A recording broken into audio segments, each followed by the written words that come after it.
An unusual confrontation between soldiers took place on the Eastern Front when a German patrol met a Soviet scout in the forest.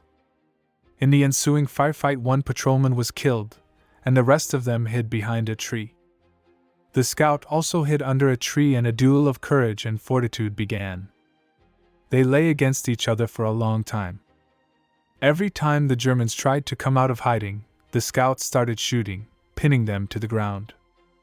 The Germans, too, in their turn did not let the scout move from his place and carefully watched for the slightest movement of the scout. It was not difficult to sit in their improvised roofs for the first 6 hours.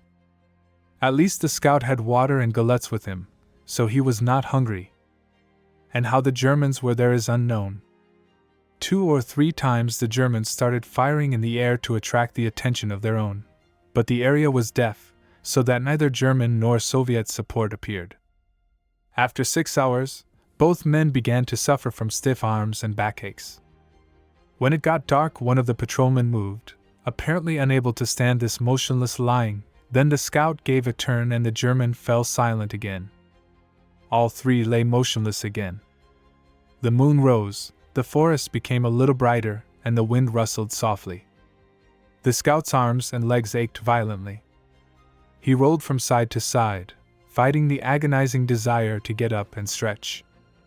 Besides, he wanted to sleep very badly. Several times, especially in the morning, he was drowsy. His head was bowed to the ground, but every time he was awake he took up his machine gun. It was easier for the Germans in this respect. One could sleep while the other would watch the enemy. At dawn, one German, who was trying to move, apparently lost his head completely. He suddenly got up and rushed running to the side.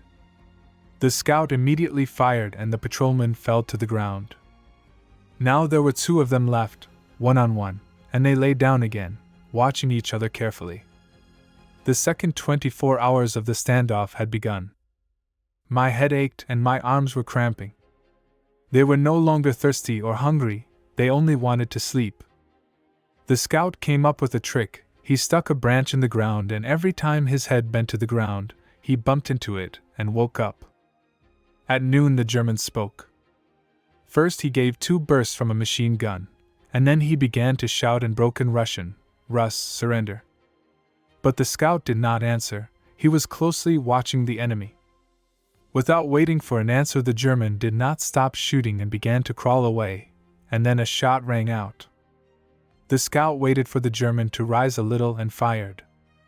After 30 hours of lying in complete immobility, he finally got to his feet and immediately fell down.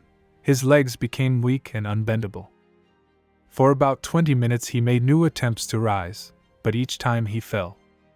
Slowly his strength returned. He cautiously approached the wounded enemy and disarmed him. Then he took him on his back and carried him. The scout came to the location of his unit at dawn. So ended the duel of courage and fortitude between soldiers of different armies.